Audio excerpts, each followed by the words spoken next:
오늘 하나님 주신 말씀은 창세기 11장 1절에서 9절까지. 10장은 낳고거든요. 그래서 많이 낳고 넘어갔습니다. 주님은 많이 낳게 하셨습니다. 그리고 이제 11장으로 넘어온 겁니다. 자, 11장 1절에서 9절까지입니다. 페이지로 13페이지입니다. 자, 자셨으면 우리 다시 한번 두 손 들고 아멘 아멘. 더 크게 아멘 아멘. 네, 말씀 보겠습니다. 오늘 말씀 제목은 바벨탑을 쌓지 말라입니다. 온 땅의 언어가 하나요, 말이 하나였더라. 이에 그들이 동방으로 옮기다가 신할 평지를 만나 거기 거류하며 서로 말하되 자 벽돌을 만들어 견고히 굽자 하고, 이에 벽돌로 돌을 대신하며 역청으로 진흙을 대신하고 또 말하되 자 성읍과 탑을 건설하여 그 탑 꼭대기를 하늘에 닿게 하여 우리 이름을 내고 온 지면에 흩어짐을 면하자 하였더니, 여호와께서 사람들이 건설하는 그 성읍과 탑을 보려고 내려오셨더라. 여호와께서 이르시되 이 무리가 한 족속이요 언어도 하나이므로 이같이 시작하였으니 이후로는 그 하고자 하는 일을 막을 수 없으리로다.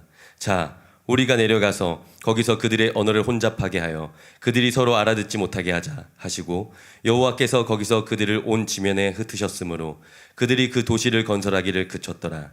그러므로 그 이름을 바벨이라 하니 이는 여호와께서 거기서 온 땅의 언어를 혼잡하게 하셨음이니라. 여호와께서 거기서 그들을 온 지면에 흩으셨더라.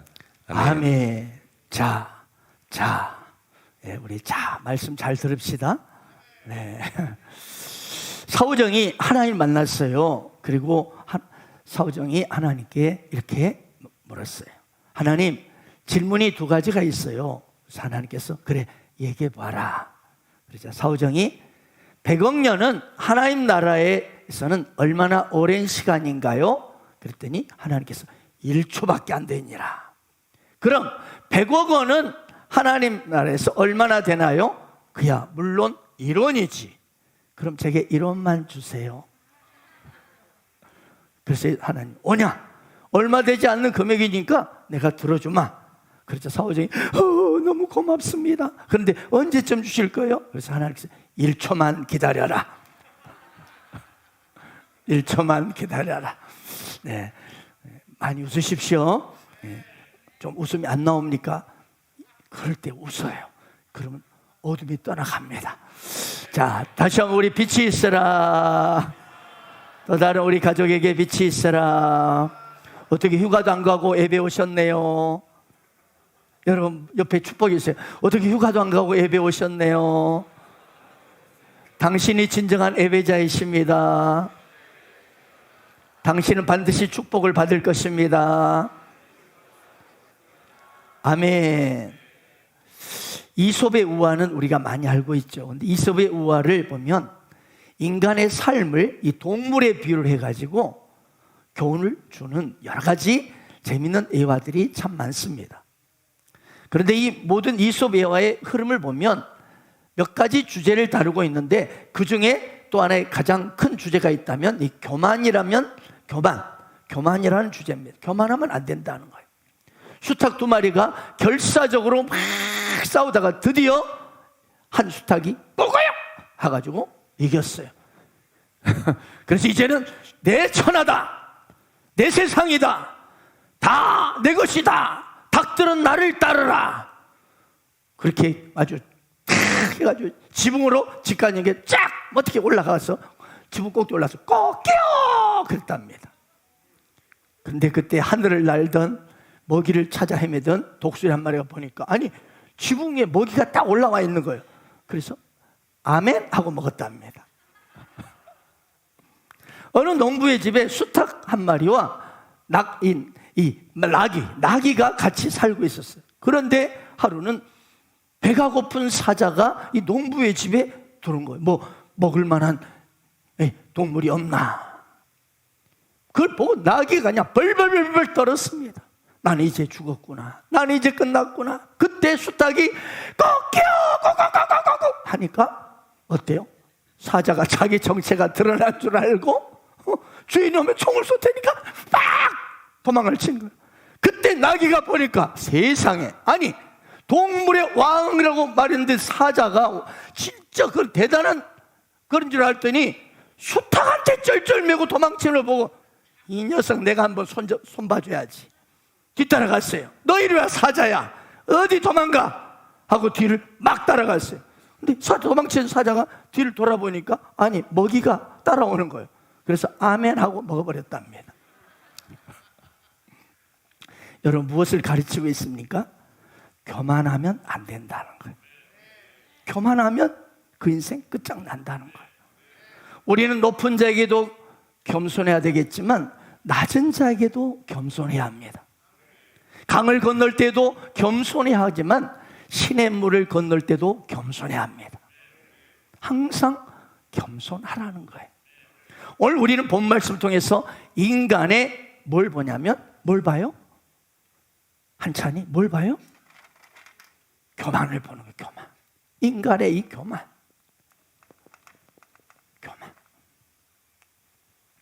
바벨탑을 높이 쌓아서 세상에 자기 이름을 알리는, 그래서 자기들의 모든 영광을 얻으려는 이 교만한 인간들의 모습을 하나님께서 하늘에서 보시고 언어를 혼잡케 해가지고 언어가 서로 안 통하니까 저절로 흩어지게 만들어버립니다. 잠언 말씀에 교만은 패망의 선봉요라는 말씀이 오늘 바벨탑 사건을 통해서 현실로 나타나는 장면입니다. 지금은 참으로 놀라운 세상이죠. 너무나 편리한 세상입니다. 보십시오. 지구 반대편에 있는 사람과도 언제라도 그것도 얼굴을 마주보며 이야기할 수 있는 이런 영상시대입니다. 화상의 시대.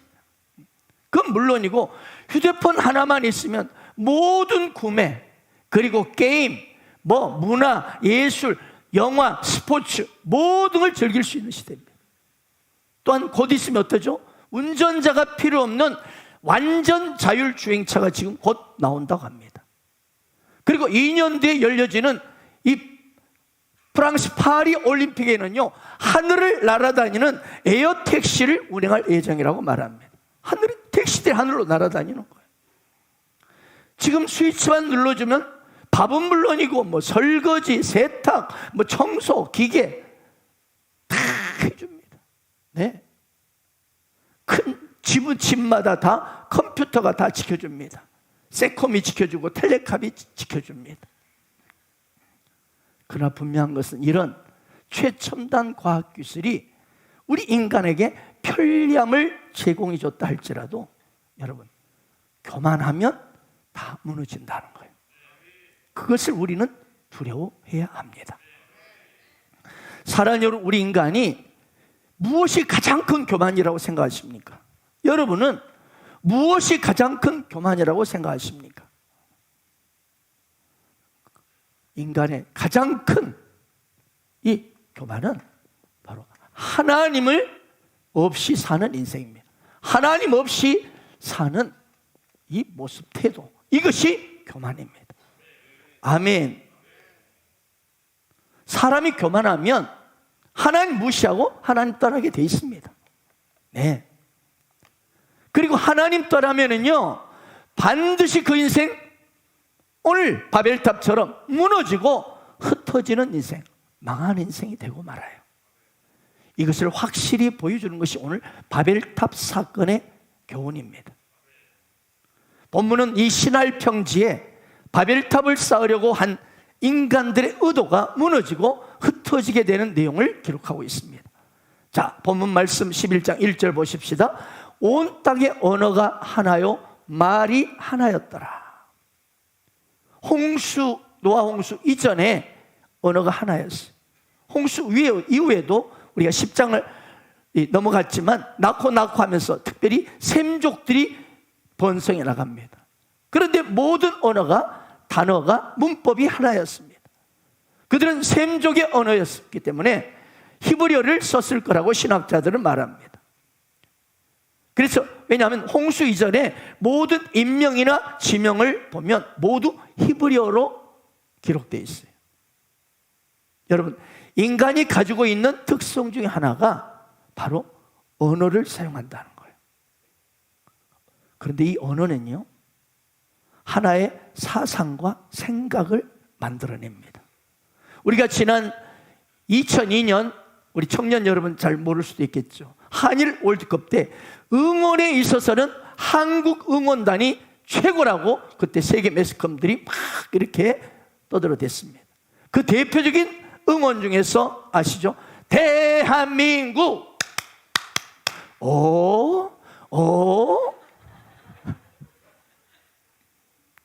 이런 말들, 이 단순한 언어가 수천만 우리 대한민국 국민들의 마음과 생각을 하나로 딱 묶어주는 힘이 있듯이 언어란 이처럼 대단한 파워가 있습니다. 그러나 여기에도 위험한 요소가 있어요. 인간이 언어에도 교만이 끼어들게 되면 이 언어의 파워가 오히려 하나님 앞에 큰 범죄를 할 수 있다는 것을 오늘 본문이 보여주는 겁니다. 아멘. 2절을 보십시오. 이에 그들이 동방으로 옮기다가 신할 평지를 만나 거기 거류했다. 거기 살았다는 거, 거류했다. 자, 에덴 동산에 쫓겨난 인간은 끊임없이 동쪽으로 이동합니다. 동쪽으로. 동방으로 옮겨가잖아요. 계속 동방으로. 여러분, 동방으로, 동쪽으로 이동했다는 것은 바로 계속적으로 하나님을 멀리 떠나고 있다는 것을 말해주고 있습니다. 이처럼 여러분, 죄를 지은 인간의 특징은요, 하나님을 점점 자꾸만 떠납니다. 무신론자들이 하나님은 없어, 차라리 무슨 하나님이 있어, 보여줘봐, 그럼 믿을게. 내 주먹을 차라리 믿지. 여러분, 이 땅에 보이지 않는 것들이 얼마나 많습니까? 여기에 수많은 전파들이 있습니다. 빛이 여러분 중간에 보입니까? 그러나 분명히 있지 않습니까? 여러분, 보이지 않는 것들이 존재하는 것도 얼마나 많은데 불신자들은 보여주면 믿을게. 여러분, 우리 인간의 영혼도 보이지 않아요. 보이지 않는 것들이 너무 많습니다. 무신자들이처럼 보여주면 이렇게 하나님은 없어 라고 외치며 그렇게 하나님 믿지 않는 까닭은 뭔지 아세요? 하나님이 없기 때문이 아니라 자신들이 죄인이기 때문에. 여러분, 잘못한 것이 없는 자녀는요, 부모의 얼굴을 어때요? 어떻습니까? 쳐다보는데 뭐 기쁨으로 자꾸 엄마 아빠 옆에서 뽀짝거리고 자꾸 엄마 아빠를 좋아합니다. 그러나 잘못한 자녀는 엄마 아빠가 부담스러워요. 저도 그랬어요. 어렸을 때 저희 사진관한테 이 금고가 있었어요. 그래서 한 번씩 팥죽 사 먹으려고 젓가락질 해가지고 이렇게 쏙쏙쏙쏙 배추잎 싹 올라와라 해가지고 올라오면 싹 해가지고 친구랑 막 단팥죽 사 먹고 막 놀고 막 그랬어요. 이것저것 막 장난감 사고. 그런데 그러기 전에, 나쁜 짓 하기 전에는 아버지가 부르면, 영아 부르면, 네 아버지 왜 불렀어요? 그런 이거 하고 나서 아버지가 영아 부르면 이러더라고요. 만나기가 부담스러워. 아버지가 만나는 것이 피하고 싶어. 여러분, 그렇습니다. 마찬가지로 죄를 지은 인간은 하나님 피하려고 해요. 영적인 하나님 아버지를 피하려 합니다. 그러나 죄가 해결받은 사람은 하나님을 가까이 하고, 할렐루야, 하나님이 그리도 좋아요. 아멘, 아멘. 여러분, 사랑하는 사람 어떻습니까? 만날수록 좋아. 아멘이죠? 만날수록 더 함께하고 싶고, 더 만나고 싶고, 사랑하기 때문에 더 가까이 하고 싶고, 더 함께하고 싶어. 이것이 인지상정이에요. 마찬가지예요. 그런데 이게 하나님 아버지, 영적인 아버지 어때요? 막 멀리 하려고 그래. 사랑하지 못하고 멀리해. 함께하고 싶어 할 텐데 멀리. 왜? 죄를 지었기 때문에. 죄를 지은 인간이. 그래서 아담과 하와가 죄를 지었을 때 동산나무 숲으로 숨잖아요. 하나님을 피해서. 그렇습니다. 왜? 하나님 아버지가 나를 심판할 것 같고, 하나님이 나를 심판할 것 같고, 너희는 자신 말에 은밀한 죄를 다 알고 계신 것 같아서 막 도망가고 싶습니다. 그래서 이 죄를 지은 인간들은 특징이 하나님께서 자꾸 멀리하고 싶어요. 그래서 교회가 부담스럽습니다. 하나님의 집인 교회를 막 가는데 부담을 갖습니다. 그처럼 가자고 해도 나 싫어. 왜? 몰라. 왜 그런지 가기 싫어. 싫은 죄 때문에. 베드로가 예수님을 멀찍이 쫓아갔던 것처럼요, 예수를 믿는 사람들 중에서도 멀찍이 예수를 멀리만 따라가는 사람들이 있어요. 교회도 가끔 나와요. 나와서 예배도 드리지만 자꾸 죄 문제 때문에 찔리니까, 찔림 받을까봐, 교회에서 하는 말씀들 찔림 받을까봐 자꾸 부담스러워하고, 그래서 예배 끝나기 전에 싹 사라집니다. 죽도 끝나기 전에도 벌써 사라지고 없어요. 여러분, 목회자가 좋고 셀리더가 좋고 예수 믿는 친구가 좋길 바랍니다. 어떤 분들은 예수 믿는 친구가 부담스럽다는 거예요. 그리고 오히려 세상 친구가 더 편하다는 거예요. 예수 믿는데. 여러분, 문제 있는 거예요. 여러분, 진정한 하나님의 사람들은 하나님을 좋아하고, 아멘, 영적 지도자를 좋아하고 가까이 하기를 좋아하는 겁니다. 오늘 인간이 에덴 동산부터 점점 동쪽으로, 동방으로 점점 멀리 도망가다가 만난 곳이 어디예요? 신할 평지입니다. 신할 평지. 처음으로 인간이 하나님을 떠나서 인간의 눈으로 보기에, 이야, 괜찮네. 신할 평지. 아주 그냥 푸른 초장이 쫙 깔려 있어요. 이야, 그걸 만난 거예요. 하나님께 묻지 않고 그저 육신의 눈에 보이는 대로 선택하고 판단해서 결정한 땅이, 여기 살아야 되겠다고 결정한 땅이 바로 신할 평지예요. 어떻습니까? 육신의 눈으로 보니까, 이야, 이렇게 푸른 초장이 가득하고 여기가 바로 금방 성공할 곳이다. 야, 여기가 바로 기쁨이 넘치는 곳이다. 그렇게 보입니다. 아브라함의 조카 롯도 그랬잖아요. 요단 동쪽을 보니까 물이 넉넉해가지고, 이야, 여기 농사하면 대박 나겠구나. 여기다. 그러나 결론은 다 망했습니다. 그게 바로 소돔과 고모라 땅이 돼버렸습니다. 오히려 인간의 눈으로는 형편없다 하는 서편을 택했던 아브라함은 계속적으로 복의 복을 받았습니다. 아멘. 그렇습니다. 그들은 인간의 눈으로 보기에는 굉장히 멋진 땅을 보고, 야, 여기가 우리의 이상 국가를 건설할 최고의 장소다라는 이 야망을 갖게 됩니다. 그래서 하나님 없이도 우리는 얼마든지 잘 살 수 있다. 그렇게 생각합니다. 이 땅이면 하나님 필요 없어. 이 정도 환경이면 우리 대박 잘 살 수 있어 라고 믿고 시작했던 곳이 바로 신할 평지입니다. 결국 하나님이 필요 없다, 내 힘으로 잘 살 수 있다, 이처럼 교만한 모습을 드러내고 결국 바벨론, 그 폐역한 바벨론 문화가 만들어졌던 곳이 바로 신할 땅이었던 것입니다. 자, 3절 보십시오. 서로 말하되, 자, 벽돌을 만들고 견고히 굽자 하고, 이에 벽돌로 돌을 대신하여 역청으로 진흙을 대신하고. 자, 사람이 하나님을 무시하고 반역하는데 제일 먼저 한 일이 뭐예요? 뭘 만들었어요? 뭘 만들었어요? 뭘 만들었습니까? 제 이야기 듣고 계신가요? 저 혼자 떠들고 있는 거 아니에요? 뭘 만들었어요, 지금 인간이? 벽돌을 만들었어요. 그렇게 답이 어렵습니까? 네. 물론 새벽에는 묻지 않습니다. 벽돌을 만들었어요. 벽돌. 성경 전체를 보면은요, 하나님께서 건축하실 때 여러분 사용한 재료는 결코 벽돌이 아니었습니다.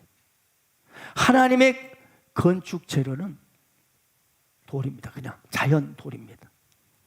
예수님은 머릿돌이시고 그분은 산돌이십니다. 아멘. 장차 나타날, 우리가 장차 들어갈 새 예루살렘 성, 거기도 돌 중에 최고의 돌인 보석으로 건축되어 있습니다. 여러분, 보석도 돌입니다. 아멘이죠? 네. 구워 만든 게 아니에요. 인간이 흙을 짓이겨서 구워 만든 것은 벽돌입니다. 그러니까 돌은 하나님이 만든 창조물이라면 벽돌은 인간의 작품입니다. 인간의 작품. 하나님 작품은 돌이고. 그렇습니다.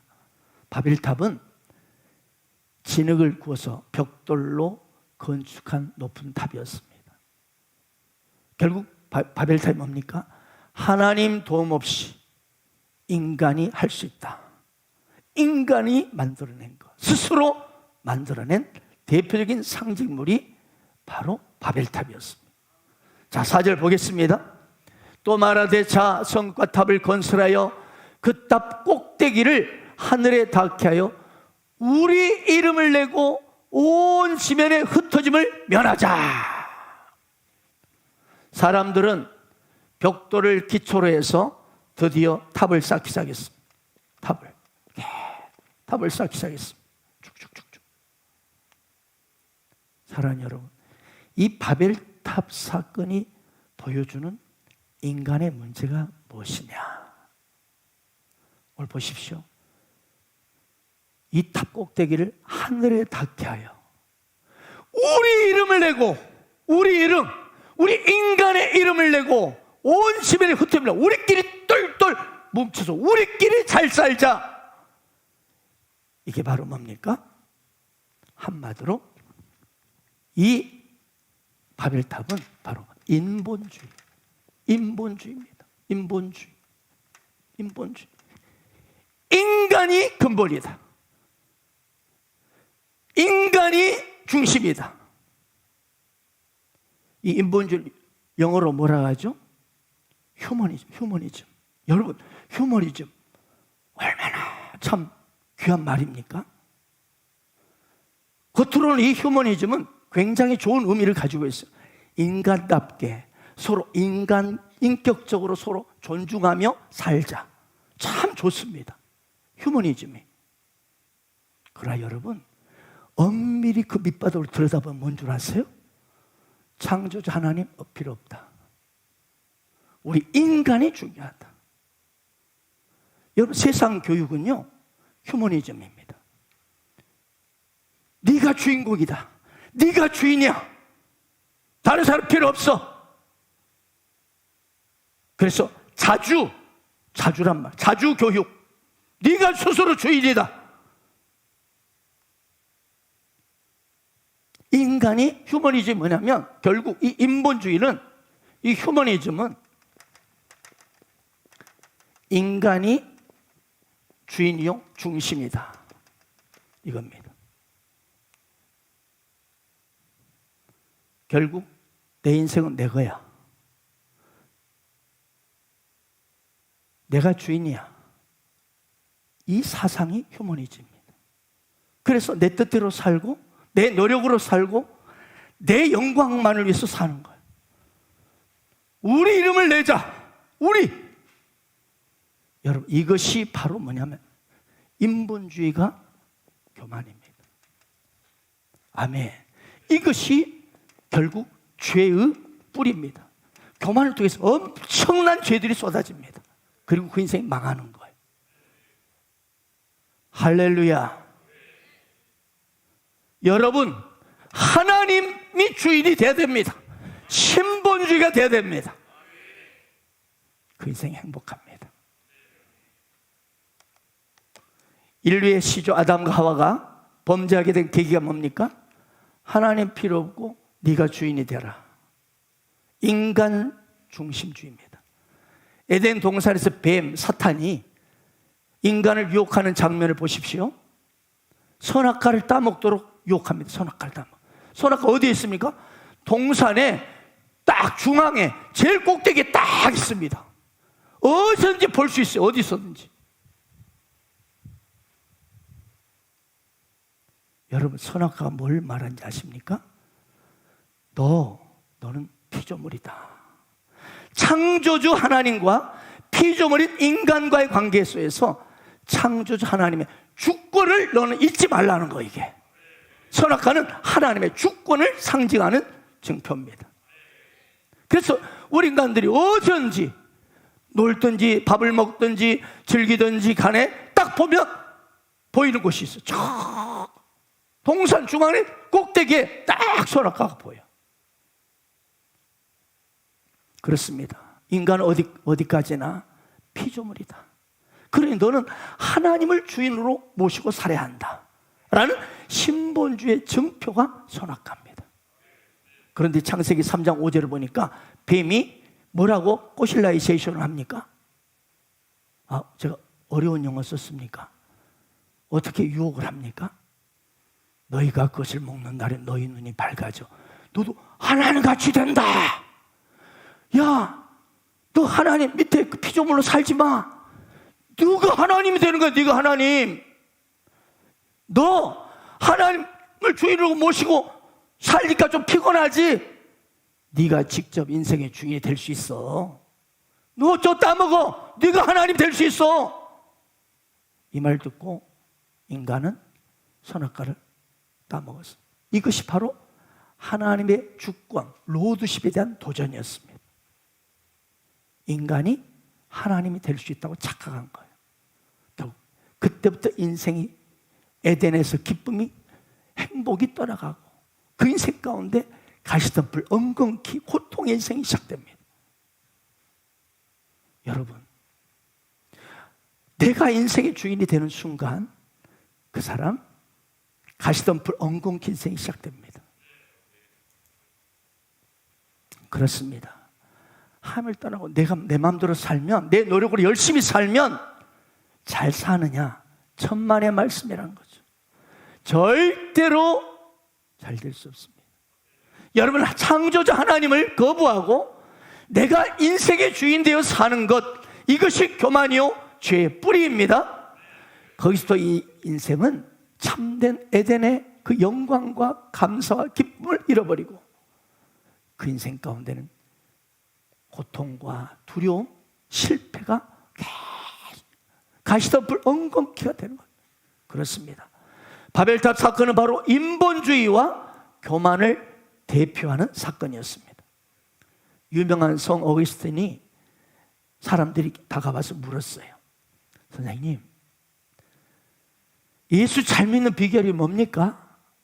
훌륭한 크리스천이 되는 비결이 뭡니까? 어거스틴이 대답했다고 합니다. 겸손입니다. 그럼 둘째는 뭡니까? 겸손입니다. 잘 믿는 길의 셋째는 무엇입니까? 셋째도 겸손입니다. 여러분, 신앙과 겸손은 별개가 아닙니다. 아멘. 믿음과 겸손은 같이 가는 기차의 두 레일과 같습니다. 믿음과 행동이 가듯이 할렐루야. 진정한 믿음의 사람은 겸손히 따라가게 돼 있습니다. 겸손한 사람은 잘 믿습니다. 예배에 여러분 꾸준히 참석하려면 겸손 안 하면 꾸준히 참석 못 합니다. 오늘이 싫어. 오늘 나 부담돼. 오늘은 나 일이 많아. 겸손하지 않으면 예배에 꾸준히 참석하기 어렵습니다. 기도도 마찬가지입니다. 겸손하지 않으면 오래 기도할 수가 없어요. 오늘은 좀 일어나 버려. 여러분, 그렇습니다. 교만한 사람은 예배를 꾸준히 드리기 어렵고 기도도 10분 이상 하기 어렵습니다. 이 사람은 그래서 늘 믿음이 좌충우돌합니다. 막 신앙도 업다운이 심합니다. 그런데요, 여러분, 오늘 제가 하는 설교도 은혜를 받으려면 겸손해야 합니다. 아멘입니까? 겸손한 사람은 오늘 은혜를 받아요. 근데 한번 해봐라. 해봐. 내가 들어볼게. 이런 사람은 은혜가 없습니다. 여러분, 신앙은 항상 언제나 겸손과 함께 걸어가고 겸손과 함께 움직입니다. 그리고 겸손과 함께 가는 사람은 그의 삶에 아름다운 풍성한 열매를 맺게 됩니다. 전능자요 창조주인 하나님 앞에 겸손하시길 바랍니다. 왜요? 우리는 내일 일도 알지 못하는 자잖아요.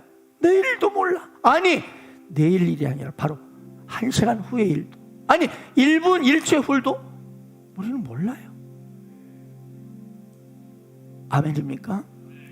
여러분, 이 찬양 아십니까? 아신 분은 한번 부르십시다.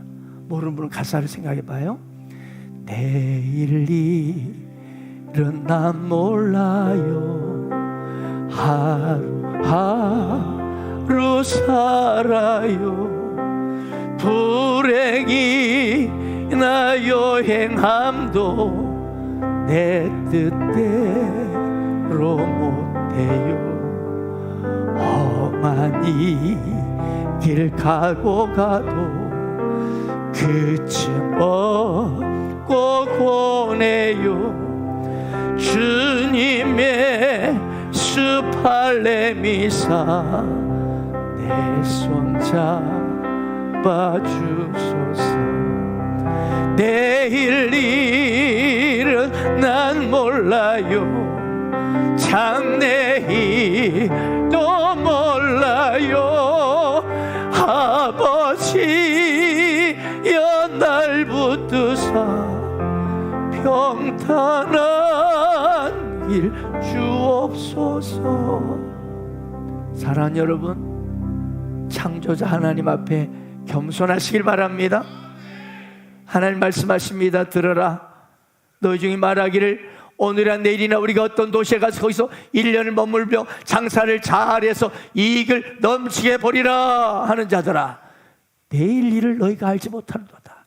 너희 생명이 무엇이냐? 너희는 잠깐 보이다가 없어지는 안개니라. 우리는 피조물입니다.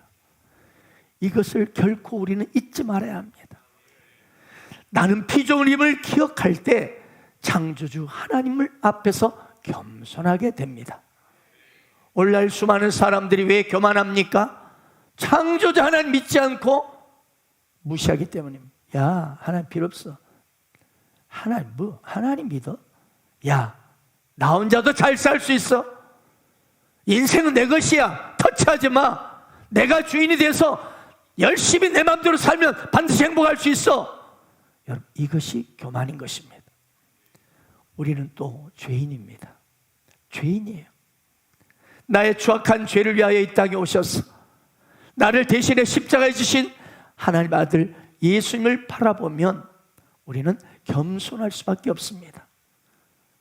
우리 인간은 잘 사는 길이 이것입니다. 끝까지 겸손하는 거예요. 끝까지. 적어도 우리 인생이, 그리고 가정이, 그리고 우리의 신앙이, 쉽게 말하면 교회라고 하는 이 거룩한 하나님의 집과 가정이라고 하는 이 육신의 집은 적어도 겸손 하나만 있으면 온갖 것이 부족해도 아름다운 꽃을 피울 수가 있습니다. 가정이라고 하는 행복의 꽃, 신앙이라고 하는 믿음의 아름다운 꽃은요, 겸손하면 잘 자라납니다. 겸손하면 잘 피어나고 아름다운 풍성한 열매를 맺는 것입니다. 저는 늘 하나님 앞에 서는 그날을 상상하며 살아갑니다. 하나님 앞에 서는 날, 주님 앞에 섰을 때, 아니 바로 오늘 내가 서게 된다면 주님은 나를 뭐라 하실까? 내 모습, 내 행동을 뭐라 하실까? 이것을 생각하면 겸손할 수밖에 없어요. 그날을 생각하면 오늘 내가 겸손하게 하루를 살 수밖에 없습니다. 그리고 가치 있게 살 수밖에 없습니다. 그날 주님이 나를 어떻게 평가할까를 생각하기 때문입니다. 그리고 하나님은 겸손한 자를 찾으시고 겸손한 자의 은혜를 주시고 겸손한 자를 높여주십니다. 겸손의 반대가 되는 게 교만이죠. 교만은 하나님이 싫어하시고, 아까 말씀드린 교만은 패망의 선봉이라.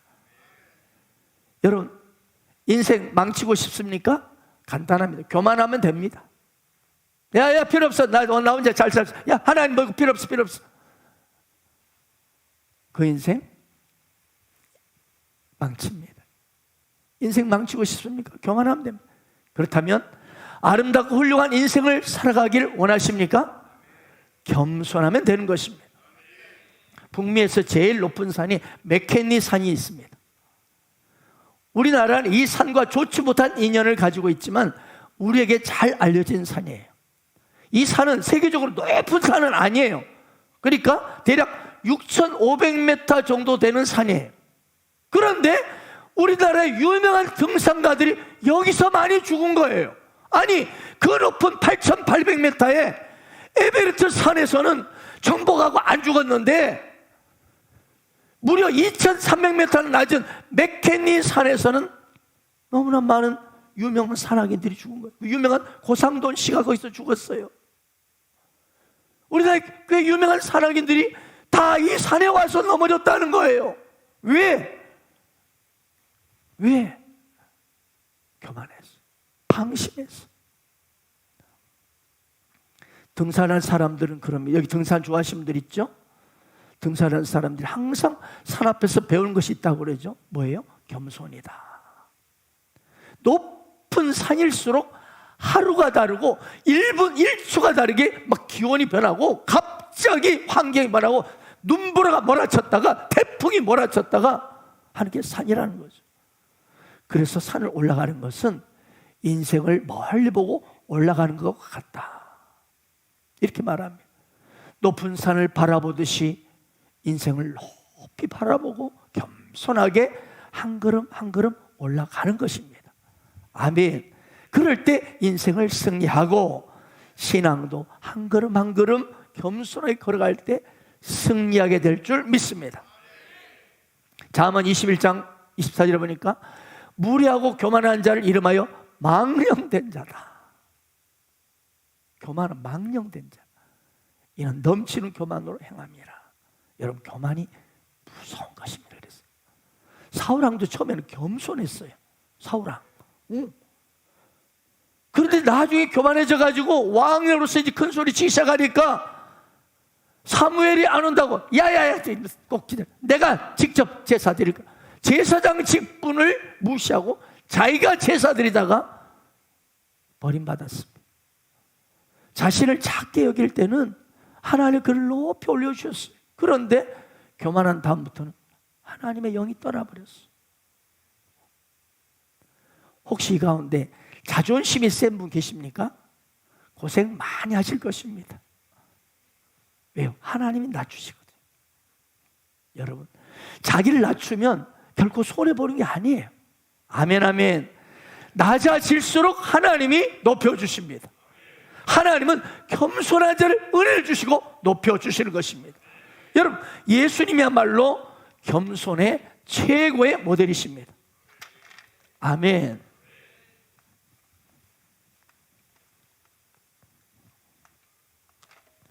우리 예수님은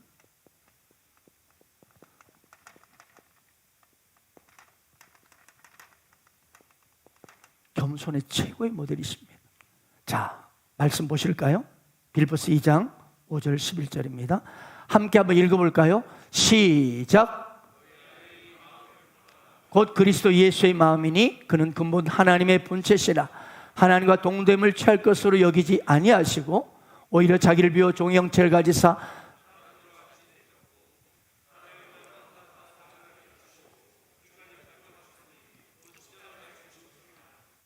그러므로 하나님이 그를 지극히 높여 모든 이름에 뛰어난 이름을 주사 하늘에 있는 자들과 땅에 있는 자들과 땅 아래에 있는 자들로 모든 무릎을 예수의 이름에 꿇게 하시고 모든 입으로 예수 그리스도를 주라 시인하여 하나님 아버지께 영광을 돌리게 하셨느니라. 여러분, 예수님은 하나님이십니다. 하나님의 본체십니다. 그런데 전능자 하나님의 그 하늘 보좌 위치를 내려놓고 종의 모습으로, 인간의 모습으로 이 땅에 오셨습니다. 그리고 그분은 십자가에 죽으셨습니다. 하나님이신 그분이 죄인이 되어서 십자가에 죽으셨습니다. 그래서 여러분, 예수님의 십자가는 최고의 겸손이요 최고의 신앙의 자리입니다. 십자가의 죽음은 사망 가운데 영원히 지옥불에 떨어질 수밖에 없는 저와 여러분을 모두 살려주셨습니다. 그래서 여러분, 최고의 겸손이 무엇인지 아십니까? 최고의 신앙이 무엇인지 아십니까? 예수님이 그러하셨듯이 내가 이제는 십자가에 죽는 것입니다. 바울은 말했습니다. 나는 날마다 죽노라. 우리 살아있는 자가 항상 예수를 위하여 죽음에 넘겨지면 예수의 생명이 또한 우리 죽을 육체에 나타나게 하려 함이라. 여러분, 여러분에게 예수의 생명이 나타나는 것을 보고 싶습니까? 사람들이 야, 너 진짜 너에게서 예수의 모습이 있다? 야, 너 진짜 너 예수 믿는 사람이구나. 야, 너는 다르다. 어떻게 그럴 수 있냐? 너는 진짜 예수의 사람이야. 이런 말 듣는 간단한 비결이 있습니다. 뭐예요? 내가 죽는 것입니다. 예수님처럼 내가 십자가의 죽음에 넘겨지는 것입니다. 아멘, 아멘. 여러분 묻겠습니다. 누가 다툼이 일어나면 여러분은 이기십니까? 지십니까? 누가 다퉈요? 기어이 이기십니까? 아니면 지십니까? 다 이기죠? 부부싸움에서 누가 이기십니까? 누가 지십니까? 세일에서, 아니 직장에서, 학교에서 누가 집니까? 지는 자에게 예수의 생명이 나타납니다. 아니야, 나 안 돼. 전혀 밟아버릴 거야. 절대로 예수의 생명이 나타나지 않습니다. 예수님은 십자가라는 죽음을 통해서 최고의 겸손을 보여주셨고 우리에게 새 생명 얻는 길을 활짝 열으셨습니다. 그리고 그의 십자가의 죽음을 통해서 예수님은 모든 이름에 뛰어난 이름이 되어주셨습니다. 존귀한 왕, 평강의 왕, 능력의 부활의 주가 되신 것입니다. 그렇습니다. 예수님은 십자가의 죽음의 현장을 통해서 최고의 겸손을 보여주셨고, 아멘. 그분은 잘못한 것이 없어요. 근데 그분이 지셨어요. 그분이 죽음에 넘겨주셨어요. 그리고 그렇게 겸손한 십자가의 그 달린 자가 어떻게 위대한 존재가 되어주는지를 우리에게 보여주신 것입니다. 사랑하는 여러분, 삶 가운데 다툴 때 지십시오. 아멘. 그럴 때 그 사람이 당신을 예수의 생명을 보게 될 것입니다. 그리고 그가 우리가 마치 예수님 먼저 십자가에 지심으로 최고의 겸손으로 죽음에 넘겨짐으로 우리가 생명을 얻은 것처럼 여러분이 삶 가운데 지시면서 그 영혼에게 생명이 흘러들어가고 그 영혼이 구원받게 될 것입니다. 그것이 바로 여러분 최고의 겸손의 현장입니다. 그리고 그런 당신은 어떻게 해요? 하나님이 모든 이름에 뛰어난 이름이 되게 하십니다. 이것이 십자가의 역설입니다. 여러분, 겸손한 자를 하나님 높여주십니다. 특별히 기꺼이 어떤 환경에서도 내가 지는 삶, 내가 십자가의 죽음에 넘겨지는 삶을 보여주는 최고의 겸손을 보인 그 사람을 하나님은 높이 올려주십니다. 섬김 받는 자가 높은 것이 아니면 섬기는 자가 높은 자입니다. 섬겨주는 자, 기꺼이 져버리는 자, 자존심 세가지고 기어이 아니 나 안 돼, 나 안 돼 이런 사람 예수 생명이 안 나타납니다. 그러나 기꺼이 나 같은 죄인, 할렐루야. 지는 자, 겸손한 자를 하나님이 모든 이름에 뛰어난 이름이 되게 하십니다. 이것이 하나님 나라의 법칙입니다. 겸손할수록 높여주시는 것이 하나님 나라의 법칙이에요. 마태복음 23장 12절에 보십시오. 누구든지 자기를 높이는 자는 낮아지고 누구든지 자기를 낮추는 자는 높아지리라. 사람이요, 겸손하다가도 성공하면 사람이 교만해져요. 이게 대부분 그래요. 처음이야 다 겸손해요. 가진 게 없고 내놓을 게 없고 자랑할 게 없고 겸손해. 그런데 조금 갖게 되고 조금 밑에 올라가면 목에 힘이 들어가기 시작합니다. 우리나라의 민비나 장희빈도 그랬답니다. 처음에는 그래도 따뜻하고 사람이 정 많고 겸손했답니다. 그렇게 온유했답니다. 그런데 딱 힘을 갖고 권세들이 따라오기 시작하니까 교만해지는 거예요. 여러분이 잘 아는 네로 있죠. 네로, 로마의 네로 황제도 17살의 황제가 되었대요. 그래서 5년 동안은 얼마나 겸손했는지, 운동 경기도 같이 뛰고, 아주 그냥 극장 무대에서도 비파로 자기도 연주하고, 가수를 흉내내면서 같이 노래 부르고 같이 어울리고 시도 읊고 막 그랬대요. 그런데 나중에 이제 자기 권력이 자기한테 서서히 실제로 이제 장악하게 되니까 교만해져서 아내를 죽였습니다. 친어머니를 죽였습니다. 자기 스승 세네카도 죽입니다. 뭐 때문에? 교만 때문에. 그러다가 네로가, 이 교만은 그가 얼마나 오래 살았습니까? 31살. 갓 31살에 독약을 먹고 자살을 끝나 스스로 목숨을 끊습니다. 이것이 교만한 자의 종말입니다. 교만하면 다 떠나가요. 축복 다 떠나갑니다. 하나님의 은혜도 다 떠나갑니다. 특별히 우리 예수 믿는 성도들 교만하면 성령이 떠나버립니다. 성령이 역사가 없다 이 말이에요. 떠나가요. 성령의 역사가 사라져버려요. 말씀도 은혜가 안 돼. 오늘 제가 이렇게 말씀해도 은혜가 하나도 안 돼. 잘 믿는 비결이 뭐예요? 은혜 받는 비결이 뭡니까? 교회 많이 오래 다니고 기도 오래 하는 것? 아니에요.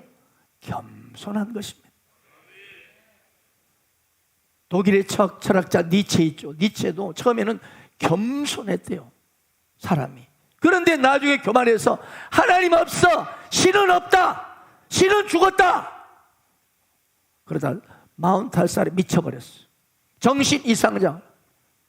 나중에 누이하고 같이 살아. 누이 자기 누이하고 그런 근친상간의 죄를 지으며 살다가 결국 비참하게 죽습니다. 교만이 이렇게 무서워요.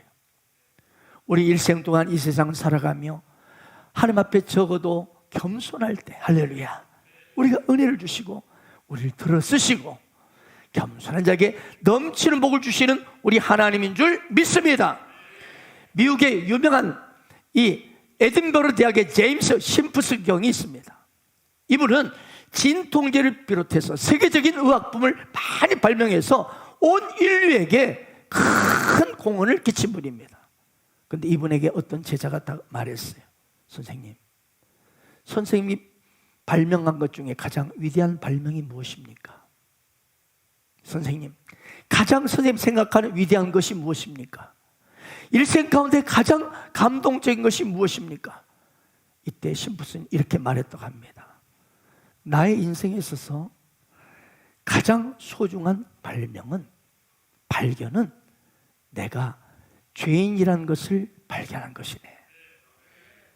여러분, 우리 인생의 가장 위대한 발견은요, 나는 죄인입니다. 여러분, 이건 누구나 찾아낼 수 없어요. 누구나 찾아낼 수 없어요. 나 죄 안 지었는데 왜 자꾸 죄인이라고 그래? 기분 나쁘게? 누구나 찾아낼 수 없어요. 이 겸손이 심프슨경을 위대하게 만들었습니다. 죄인이라는 그 터 위에 여러분 과학자가 되었고, 죄인이라는 그 터 위에서 그는 발명을 했기 때문에 그 인생은 무너지지 않았습니다. 죄인이란 그 터가, 그 기초가 그를 지켜준 것입니다. 죄인이란 터 위에 가정을 이뤄보십시오. 절대로 그 가정 무너지지 않습니다. 여러분, 내가 죄인인데 무슨 할 말이 있어? 내가 죄인인데 누구를 비판하고 누구를 손가락질할 수 있어요? 내가 죄인인데. 여러분, 죄인이라는 그 터 위에 정치하면 그 정치 망하지 않습니다. 오늘날 이 정치가 왜 이렇게 난립니까? 나는 잘못하고 네가 따지면 네가 죄인. 이래서 다 무너지는 것입니다. 사업하면 죄인이라는 터 위에 세우면 겸손하게 나갑니다. 사업 망하지 않습니다. 직장도 퇴출당하지 않습니다. 직장에서는 늘 겸손한, 내가 죄인인데 상사 막 찌르고 뭐 사장이 왜 저래, 저게 뭐야 할 수가 없어. 내가 죄인인데. 내가 할 말 없는 죄인인데. 이 사람은요, 교회에서 봉사를 하면은요, 봉사할 때 아름다운 열매들이 많이 맺어집니다. 그리고 이 사람은 시험 들지 않습니다. 목사가 왜 저래? 저 장로가 왜 저래? 왜 이렇게? 왜? 내가 죄인인데 뭐. 절대로 어려움이 없습니다. 내가 추악한 죄인인데 누구를 고발하고 누구를 손가락에 누구를 비판하고 누구를 공격합니까? 나 같은 놈이 무슨 할 말이 있어? 내가 이런 놈이 무슨 큰 소리 칠 수 있어? 할 말이 없는 거야. 다 내가 잘났다, 나는 의롭다, 나는 잘하고 있다, 나는 힘있다, 여기서 다 문제가 오는 것이지, 나는 죄인이다라고 생각하고 이 사람은 오직 십자가 은혜만 바라보고 그 십자가 은혜에 묶인 사람은 무슨 문제가 생기겠습니까? 아멘입니까? 십자가 은혜로 나를 묶어버리는데, 십자가 앞에서 할 말이 없는데 그 은혜가 나를 묶어버리는데 무슨 문제가 그 인생에 생기겠습니까? 그 사람에게는 은혜만 찾아오는 것입니다. 우리가 어떻게 살아야 합니까? 겸손해야 합니다. 그런데 어떻게 우리가 겸손할 수 있습니까? 부패한 인생이, 내가 죄인입니다, 이런 추악한 죄인의 예수를, 우리 하나님이 나를 사랑하셔서 할바 아들 예수 그리스도를 십자가에 피 흘려 죽이셨습니다. 어떻게 수많은 사람 중에 나를 택하여 주셨습니까? 이 사람에게 주 예수 그리스도의 은혜가 매일 매순간 넘칠 줄 믿습니다. 이것이 오늘 바벨탑 사건을 통해서 우리에게 보여주신 하나님의 메시지입니다. 결론입니다. 하나님께서는 바벨탑 쌓는 일을 하는 인간들의 언어를 혼잡게 하신 것은, 그래서 온 지면을 흩어버리는 것은 그들이 바벨탑을 쌓은 동기와 목적이 잘못되어 있었기 때문입니다. 하나님 없는 세상, 우리 힘으로 행복할 수 있다. 하나님 없는 문명 만들자. 하나님 없는 과학을 발달시키자. 그래서 우리 인간이 하나님 자를 차지해서 인간이 주인 되는 삶으로 살아가자. 이것을 하나님이 흩어버린 거예요. 지금도 바벨탑을 쌓으려고 하는 인간들의 욕망은 계속되고 있습니다. 자기의 욕망의 탑, 자랑의 탑, 권세의 탑. 그러나 다 무너집니다. 항상 실패로 끝납니다. 인간이 쌓는 탑은요, 다 무너집니다. 오늘날 철학 보십시오. 철학, 수많은 철학들이 있죠. 하나님을 배제한 채 인생의 의미를 추구합니다. 인생을 왜 사는가? 인생을 왜 존재하는가? 질문만 있지 항상 퀘스천 마크입니다. 의문으로 끝납니다. 이 세상 철학은 의문으로 끝나. 인생은, 사람은 무엇으로 사는가? 몰라. 질문만 있어. 의문만 있어. 과학 역시 하나님을 배제한 채 나름대로 기술을 엄청나게 개발하고 있습니다. 그래서 그 결과 기술은 좀 진보해졌고 우리 인간에게 편리함은 가져다 주었지만 참된 목적인 인간의 행복은 오히려 줄어들고 있다는 사실입니다. 아멘. 두 손 들고 아멘, 아멘. 이처럼 철학도 과학도 개인의 어떤 시도도 모두 인간의 노력과 열심으로 한 탑은 다 실패로 끝나는 것은 이 바벨탑 스피릿 때문입니다. 바벨탑 스피릿, 이 바벨탑 사상이 남아있는 이상 인간의 모든 시도와 노력은 허무하게 끝날 것이고, 우리 인간이 그럴듯하게 추구하는 모든 공동 번영과 행복은 결코 이루어질 수가 없습니다.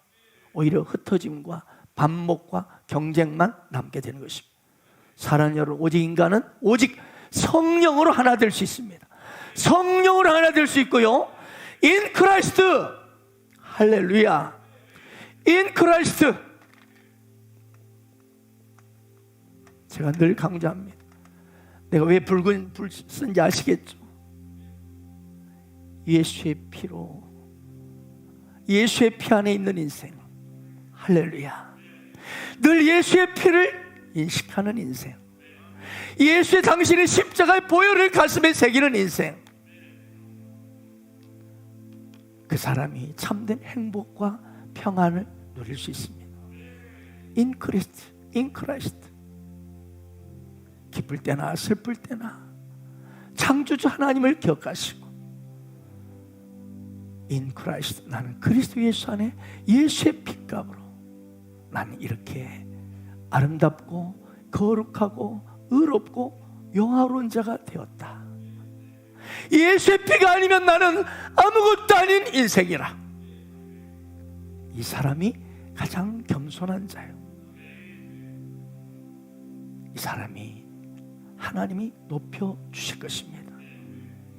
늘 오늘 또 매 순간 예수님의 십자가 아래 나아가서 내 자신이 얼마나 추악한 죄인이며 그런 나를 의롭다 하시고 거룩하게 하시고 영화롭게 하시기 위해서 골고다 언덕을 오르신, 그래서 온몸이 사지가 찢기시고 손과 발에 못 박혀 피 흘리시어 죽으신 예수 그리스도를 바라보십시오. 그리고 그 십자가 앞에, 그 십자가 보혈 앞에, 그 사랑 앞에 엎드리는 자가 가장 겸손한 자입니다. 여러분, 인간의 노력과 지식으로 애쓴 모든 탑은 다 무너집니다. 바벨탑은 다 무너집니다. 하나님 없이 쌓는 탑은 모두가 바벨탑이요 무너집니다. 순간순간 늘 성령님을 의지하십시오. 그리고 인 크라이스트, 나는 그리스도 예수 안에 있는 자임을 잊지 마십시오. 그 당신의 십자가의 예수 그리스도의 보혈 아래 있는 자임을 잊지 마십시오. 그래서 매일매일 매순간 예수님의 십자가 사랑, 십자가의 죽음을 늘 가슴에 새기시며 이제 여러분이 기꺼이 십자가의 죽음에 넘겨지는 삶을 살아가십시오. 그때 여러분 겸손한 자로 나아가게 될 것이고 매일매일 하나님 주시는 참된 평안과 기쁨이 넘치는 축복의 주인공이 될 줄 믿습니다. 그 한 사람 되시기를 예수 이름으로 축원합니다. 아멘.